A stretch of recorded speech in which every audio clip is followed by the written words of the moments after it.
ये एक ऐसी दुनिया है जहाँ टाइम ही सब कुछ है। अगर आपको यहाँ पर कुछ भी खरीदना है तो आपको उसके बदले पैसे नहीं बल्कि अपनी जिंदगी का कुछ टाइम देना पड़ेगा। लेकिन अगर आपको यहाँ पर एक अच्छी जिंदगी जीनी है तो आपके पास टाइम का होना जरूरी है, क्योंकि यहाँ पर जब किसी इंसान की उम्र 25 साल हो जाती है तब उसके पास सिर्फ 1 साल का समय बचता है, और जिस वक्त टाइम 0 हुआ उसी वक्त उस इंसान की मौत हो जाती है। यहाँ अमीरों के पास इतना टाइम था कि वो मौत का नाम तक भूल चुके थे। आप यूँ समझ लो कि एक नॉर्मल गार्ड के पास भी सैकड़ों सालों का टाइम था। अमीरों ने अपने लिए एक अलग शहर बना लिया था, और केटो सिटी में रहने वाले गरीब लोग सारा दिन फैक्ट्रियों में काम करते थे, जिससे उन्हें मजदूरी के बदले थोड़ा बहुत टाइम मिलता था। यही गरीबों की बस्ती में एक विल नाम का लड़का अपनी मॉम के साथ रहता था। उसके फादर की डेथ हो चुकी थी और उसके पास सिर्फ 24 घंटे का समय बचा था। विल कल रात ओवरनाइट काम करके अपनी मॉम के लिए ड्रिंक लाया था, क्योंकि उनका आज 50वां जन्मदिन था। दोस्तों, यहाँ 25 साल के बाद इंसानों की उम्र बढ़ना रुक जाती है, इसलिए विल की मॉम 50 साल में भी एकदम हॉट दिख रही थी। विल की माँ उससे कहती है कि तुम्हें किसी लड़की को डेट करना चाहिए, लेकिन विल कहता है कि मेरे पास प्यार व्यार के लिए इतना टाइम नहीं है।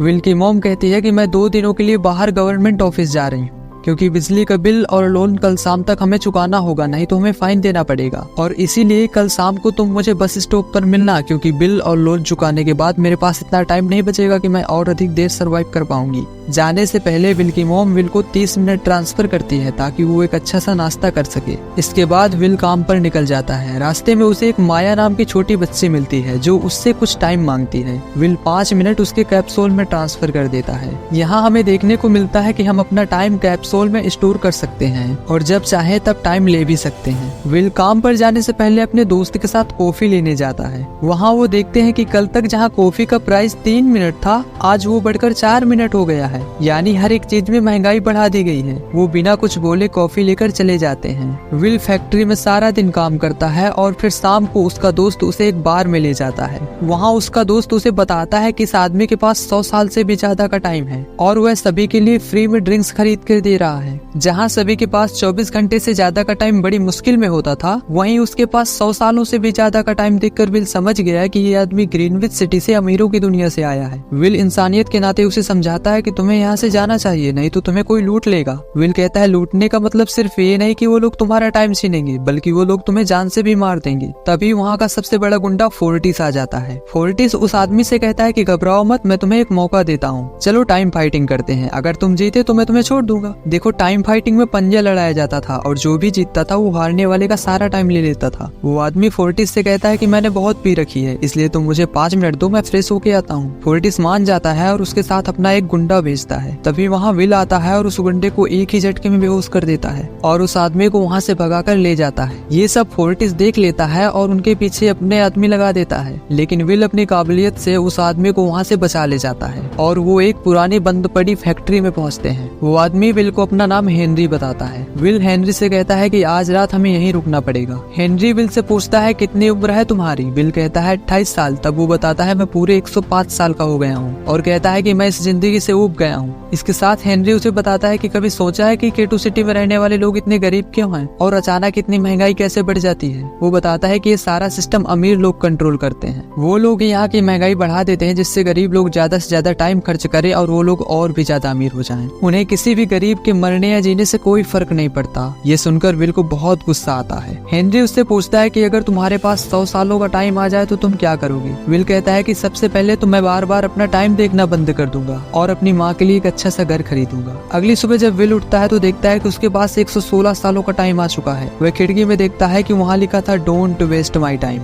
विल समझ जाता है कि हेनरी ने उसे अपना सारा टाइम दे दिया है। तभी विल हेनरी को देखता है जो दूर एक ब्रिज पर बैठा था, जिसके पास कुछ ही सेकंडों का टाइम बचा था। विल दौड़कर उसके पास जाता है, लेकिन उससे पहले उसकी मौत हो जाती है। इसके बाद विल तुरंत अपने दोस्त के घर पहुंचता है और उसे सब कुछ बता देता है और फिर उसे 10 सालों का टाइम दे देता है और कहता है कि भाई अब मैं अपनी मॉम के साथ ग्रीनविच में रहूंगा और उनके लिए एक बड़ा सा घर भी खरीदूंगा, और उसे गुड बाय कहकर चला जाता है। उधर विल की मां लोन और बिजली का बिल चुकाने के बाद जब वापस घर जाने के लिए बस में चढ़ती है तब ड्राइवर उन्हें रोक देता है और कहता है कि पहले किराया जमा करो पूरे 2 घंटे। विल की मॉम कहती है कि पहले तो 1 घंटा था। ड्राइवर बताता है कि आज सुबह ही किराया बढ़ गया है। विल की माँ कहती है कि मेरा बेटा बस स्टॉप पर मेरा वेट कर रहा है, बाकी का किराया वो तुम्हें दे देगा क्योंकि मेरे पास सिर्फ अभी 1.5 घंटे बचे हैं। लेकिन ड्राइवर उनकी एक भी बात नहीं मानता और वहाँ से बस लेकर चला जाता है। जाता है। विल की माँ तेजी से विल की तरफ दौड़ती है। रास्ते में वो सभी आने जाने वाले लोगों से मदद मांगती है, पर कोई भी उसकी मदद नहीं करता। उधर बस स्टॉप पर जब विल देखता है कि उसकी मॉम बस से उतरी ही नहीं, तब वो सब कुछ समझ जाता है और तेजी से अपनी मॉम की तरफ दौड़ता है। उधर विल देखता है कि उसकी मॉम उसी की तरफ दौड़कर आ रही हैं, और इससे पहले कि विल अपनी मॉम के पास पहुंचता उनका सारा टाइम खत्म हो जाता है और ऑन द स्पॉट उनकी वहीं डेथ हो जाती है। इससे विल फूट फूट कर रोने लगता है, क्योंकि उसकी माँ के अलावा उसका इस दुनिया में और कौन ही था। उसके बाद हमें इंस्पेक्टर रेमंड को दिखाया जाता है, जो हेनरी की लाश के पास इस केस की छानबीन कर रहे थे। एक ऑफिसर रेमंड को बताता है कि लास्ट टाइम जब ये यहाँ आया था तब इसके पास 100 सालों से भी ज्यादा का टाइम था। रेमंड कहता है कि यहाँ लोग एक हफ्ते के लिए भी एक दूसरे की जान ले लेते हैं और इसके पास तो 100 साल थे। तभी उसकी नजर ब्रिज पर लगे सीसीटीवी कैमरे में पड़ती है और वो कैमरे की फुटेज देखने सीसीटीवी ऑफिस चला जाता है। उधर विल समझ जाता है कि उसकी मॉम के मौत के जिम्मेदार ग्रीनविच के अमीर लोग हैं। उन्हीं की बढ़ाई हुई महंगाई के कारण उसकी मॉम की डेथ हुई है और वो उनसे बदला लेने के लिए ग्रीनविच निकल जाता है। वहाँ उसे अलग अलग टाइम जोन्स को पार करने के लिए 1 साल का टाइम खर्च करना पड़ता है। फिर विल वहाँ एक रात एक होटल में रुकता है। उधर सीसीटीवी में रेमंड विल को देखता है। उसे लगता है कि विल ने ही हेनरी का मर्डर करके सारा टाइम छीन लिया है। उधर विल सुबह उठता है और सीधे नाश्ता करने निकल जाता है। जब वो नाश्ता कर रहा होता है तो उसे एक सुंदर लड़की बहुत देर से घूर रही होती है। वो नाश्ता करने के बाद वहाँ की वेटर को 1 हफ्ते टिप में दे देता है और उससे पूछता है कि सड़क के उस पार की जगह क्या है। वो बताती है कि वो एक कसिनो है। इधर रेमंड को पता चल चुका था कि किसी ने टाइम जोन्स को पार करने में 1 साल का टाइम खर्च किया है। वो समझ गया है कि ये वही किलर हो सकता है। फिर उसने विल की सारी इन्फॉर्मेशन निकलवा ली। वहाँ विल को एक आदमी फिलिप से मिलवाता है। दरअसल फिलिप वहाँ का सबसे अमीर आदमी था और वो पूरा कसिनो उसी का था। तभी वहाँ फिलिप की बेटी सिल्विया आ जाती है। ये वही लड़की थी जो शुरुआत में विल को देख रही थी। फिलिप विल के साथ जुआ खेलना शुरू करता है और विल इस खेल में इतना माहिर था कि वो कॉन्फिडेंस में अपना पूरा टाइम बेट में लगा देता है। फिलिप कहता है कि लगता है तुम सब खो दोगे विल, लेकिन इससे पहले कि विल के बचे कुछ सेकंड भी खत्म होते हुए दांव जीत जाता है और वो अब पूरे 1100 सालों का मालिक बन चुका था। ये विल के लिए एक बहुत बड़ी जीत थी, लेकिन फिलिप के पास इतना ज्यादा टाइम था कि उसे कुछ भी फर्क नहीं पड़ा। फिलिप विल को जीत की बधाई देते हुए सिल्विया से इंट्रोड्यूस करवाता है। सिल्विया विल की जीत से काफी इंप्रेस हो गई थी, क्योंकि उसने अपनी लाइफ में पहली बार इतना जिगर रखने वाला बंदा देखा था। वो विल को अगले दिन के लिए अपने घर में पार्टी में इनवाइट करती है। अगले दिन विल एक नई गाड़ी खरीदता है और पार्टी में जाता है। फिलिप विल को सभी से इंट्रोड्यूस करवाता है। फिर सिल्विया और विल साथ में डांस करने लगते हैं। उधर इंस्पेक्टर रेमंड और बाकी ऑफिसर्स को ये पता चल जाता है कि विल फिलिप के यहाँ पार्टी में है। वो तुरंत उसे पकड़ने के लिए निकल पड़ते हैं और कुछ ही देर में वो वहाँ पहुँच जाते हैं और विल को पकड़कर एक कमरे में ले जाते हैं। रेमंड विल से कहता है कि तुमने हेनरी को क्यों मारा। इस पर विल जवाब देता है कि मैंने हेनरी को नहीं मारा, बल्कि उसने मुझे खुद अपना सारा टाइम दे दिया है और मारा गया, जबकि मैं तो उसे बचाना चाहता था। लेकिन रेमंड विल की बात पर विश्वास नहीं करता और वो उसका सारा टाइम छीन लेता है। बस 2 घंटे छोड़ देते हैं। रेमंड कहता है कि तुम्हारे पिता मेरे बहुत अच्छे दोस्त हुआ करते थे, इसलिए मैं तुम्हें गिरफ्तार नहीं करूंगा, मैं तुम्हें तुम्हारे केटो सिटी में छोड़ दूंगा। उधर सभी लोगों को यही लग रहा था कि विल ही किलर है। तभी विल मौका देखकर रेमंड के दोनों सिपाहियों को मार के वहाँ से भागता है और सिल्विया पर गन तानकर उसका सहारा लेते हुए वहाँ से भाग निकलता है। पुलिस भी उनके पीछे लग जाती है, लेकिन विल रेमंड को चकमा देते हुए केटो सिटी पहुँच जाता है। विल जब अपना हाथ देखता है तो बहुत कम टाइम बचा था, तो वो सिल्विया से कुछ टाइम मांगता है, पर वो 1 सेकंड देने से भी इनकार कर देती है, क्योंकि उसे यही लग रहा था कि विल ने ही हेनरी को मारा है। इसके बाद विल तेजी से केटो सिटी की तरफ कार भगाता है। इस बीच उसका ध्यान सड़क से हट जाता है और रास्ते में पड़ी कटीली तार से कार चढ़ जाती है, जिससे कार का बैलेंस बिगड़ता है और वो सीधे ब्रिज से नीचे जा गिरती है। इस एक्सीडेंट से विल और सिल्विया बेहोश हो जाते हैं। दरअसल ये जाल फोर्टिस और उसके गुंडों ने बिछाया था। वो लोग सिल्विया का 10 साल का सारा टाइम छीन लेते हैं। जब उनकी आंख खुलती है तो वो देखकर चौंक हो जाते हैं कि सिल्विया का टाइम गायब हो चुका था। फिर विल उसे अपना कुछ टाइम देता है और दोनों वहाँ से निकल जाते हैं। विल सीधे अपने दोस्त के घर पहुँचता है, जिसे उसने 10 साल दिए थे। विल अपने दोस्त के बारे में उसकी बीवी से पूछता है। वो नाराजगी जताते हुए बताती है कि तुम्हारे दिए हुए टाइम की वजह से उसकी जान चली गई, वो दारू पी पी के मर गया। इस बीच उन दोनों के पास सिर्फ 2 से 3 मिनट का टाइम बचा था। तभी विल सिल्विया के इयररिंग्स देखता है जो डायमंड्स के थे। वो लोग उन्हें बेचकर 48 घंटे का टाइम पा लेते हैं। इसके बाद विल सिल्विया को फोन बूथ पर ले जाता है और उसके पिता फिलिप को कॉल करता है। वो जानता था कि रेमंड भी वहीं पर है। वो उनसे 1000 साल की डिमांड करता है। वो कहता है कि अगली सुबह तक 1000 साल केटो सिटी के करीबों में बांट देना और अपनी बेटी को यहाँ से ले जाना। फिर विल सिल्विया को अपने घर ले जाता है। सिल्विया विल से उसकी फैमिली के बारे में पूछती है। तब विल उसे सब कुछ बता देता है। सिल्विया ये सब सुनकर थोड़ा दुखी होती है। अगले दिन विल और सिल्विया वेट कर रहे होते हैं इस उम्मीद में कि टाइम बैंक खुलते ही 1000 साल गरीबों में बांट दिए जाएंगे, लेकिन नहीं, फिलिप ने 1 सेकंड भी नहीं दिया था, जैसे उसे अपनी बेटी की परवाह ही ना हो। ये देखकर सिल्विया बहुत मायूस होती है। विल उससे कहता है कि तुम अब अपने घर जा सकती हो, अपने डैड को कॉल करो, वो तुम्हें यहाँ से ले जाएंगे। लेकिन ये सब देखकर सिल्विया भी अपने पिता से नफरत करने लगी थी। वो विल से कहती है कि तुम हार मत मानो, हम साथ मिलकर लड़ेंगे। लेकिन विल उसे एक गन देकर कहता है ये तुम्हारी सेफ्टी के लिए है और तुम अब अपने घर जाओ। सिल्विया अपने पिता से फोन पर बात कर रही होती है कि तभी वहाँ पर रेमंड आ जाता है। डर के मारे सिल्विया रेमंड पर गोली चला देती है। हालांकि गोली उसे सिर्फ छूकर निकल जाती है। विल रेमंड की घड़ी में देखता है जिसमें सिर्फ 2 घंटे बचे थे, क्योंकि पुलिस को भी सैलरी के तौर पर सिर्फ 24 घंटे ही मिलते थे। विल समझ गया कि जब तक बाकी पुलिस वाले रेमंड तक पहुँचेंगे वो मर चुका होगा, इसलिए इंसानियत के नाते विल रेमंड को 2 घंटे का टाइम देता है और उसकी कार लेकर वहाँ से दोनों निकल जाते हैं। रेमंड पर गोली चलाकर सिल्विया भी क्रिमिनल लिस्ट में आ चुकी थी, पर फिर भी विल ने कहा तुम अभी भी अपने घर जा सकती हो, अभी भी कुछ नहीं हुआ है, तुम्हारे डैड के पास इतना पैसा है कि तुम पर कोई केस नहीं होने देंगे। लेकिन सिल्विया यहाँ आकर आजादी महसूस कर रही थी, क्योंकि वहाँ उसके पिता ने उसके ऊपर हजारों पाबंदियां लगा रखी थी और वो भी इस अत्याचार के खिलाफ लड़ना चाहती थी। इसलिए उसने कहा कि मैं तुम्हारे साथ ही रहूंगी। फिर दोनों मिलकर अमीरों को लूटने लगी। सिल्विया ग्रीनविच के हर एक गली मोहल्ले से वाकिफ थी, इसलिए उन्होंने ग्रीनविच सिटी के टाइम बैंक्स को लूटने का प्लान बनाया। दोनों ने मिलकर फिलिप के कई सारे बैंक्स लूटे जिनमें फिलिप ने टाइम स्टोर करके रखा था। सारा टाइम कैप्सूल लेकर उन्होंने गरीबों में बांट दिया।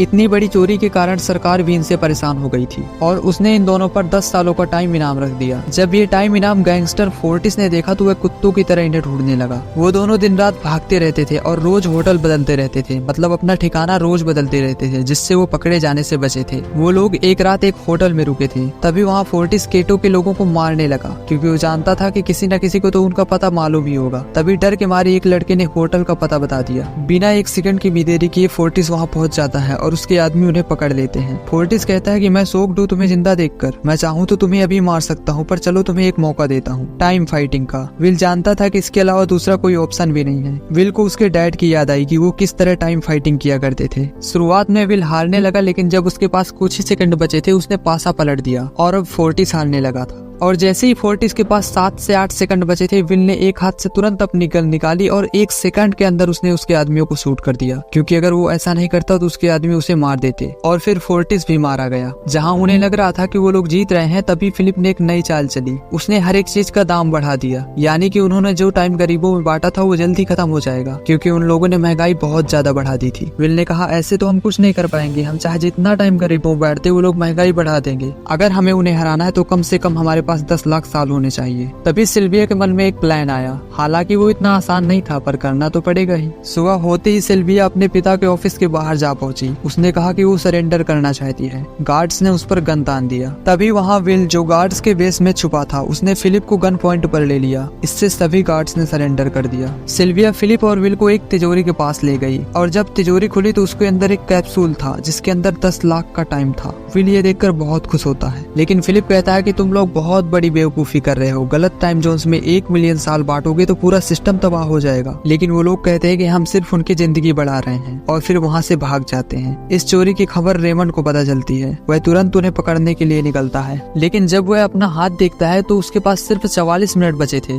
उसने हेड क्वार्टर कॉल करके कहा कि मेरा आज का टाइम मेरे कैप्सूल में भेज दो, मैं उसी से ट्रांसफर कर लूंगा, क्योंकि मेरे पास इतना टाइम नहीं है कि मैं वहाँ आ पाऊँ। लेकिन तभी उसे विल की कार दिख जाती है, जिससे वह कैप्सूल से टाइम लेना भूल जाता है। रेमंड उनका जबरदस्त पीछा करता है, लेकिन विल और सिल्विया चकमा देकर केटो सिटी पहुंच जाते हैं। वो लोग कैप्सूल को एक छोटे बच्चे के हाथ में दे देते हैं। वहाँ के लोगों में लाखों सालों का टाइम आ चुका था। वो लोग बहुत खुश थे, लेकिन विल और सिल्विया के पास कुछ ही टाइम बचा था। वो लोग रेमंड से बचते हुए एक सुनसान इलाके में भाग रहे थे, लेकिन काफी भाग दौड़ के बाद रेमंड उन्हें पकड़ लेता है। विल कहता है कि हम सरेंडर करने के लिए तैयार है, लेकिन मुझे वो टाइम दो जो मैंने तुम्हें दिया था, क्योंकि हमारे पास ज्यादा टाइम नहीं बचा, नहीं तो हम कोर्ट पहुंचने से पहले ही मारे जाएंगे। ये सुनकर रेमंड अपना हाथ देखता है तो उसे याद आया कि उसने जल्दबाजी में कैप्सूल से टाइम ट्रांसफर ही नहीं किया था और उसी वक्त ऑन द स्पॉट उसकी वहीं डेथ हो जाती है। ये देखकर विल और सिल्विया को लगता है कि अब हम भी मरने वाले हैं, क्योंकि उनके पास अराउंड 40 से 45 सेकंड का समय बचा था। वो दोनों एक दूसरे को लास्ट टाइम हैक करते हैं। तभी विल की नजर रेमंड की कार पर पड़ती है। उसे याद आता है कि शायद रेमंड के कैप्सूल में टाइम होगा। दोनों तुरंत कार की तरफ दौड़ते हैं। विल जल्दी से कैप्सूल का टाइम ले लेता है और सिल्विया की तरफ तेजी से दौड़ता है। सिल्विया के पास 6 से 7 सेकंड बचे थे। ये सेम वैसा ही सीन था जैसा विल और उसकी मॉम के साथ हुआ था, लेकिन विल इस बार सिल्विया को नहीं खोना चाहता था। वो तेजी से दौड़ता है और सिल्विया का हाथ पकड़ लेता है। देता है और लकीली उसकी जान बच जाती है। विल और सिल्विया के बदौलत केटो का हर एक आदमी अमीर हो गया था और वो लोग ग्रीनविच की ओर निकल पड़े थे अपने सपनों को पूरा करने के लिए, और अमीरों का पूरा सिस्टम तबाह हो गया था। और इसी के साथ ये मूवी यहीं खत्म होती है। बाय द वे, ये मेरी पहली वीडियो है इस चैनल पर, तो बताना जरूर कैसी थी और सब्सक्राइब भी कर लेना यार। मिलते हैं अगली वीडियो में, तब तक के लिए बाय बाय, टेक केयर।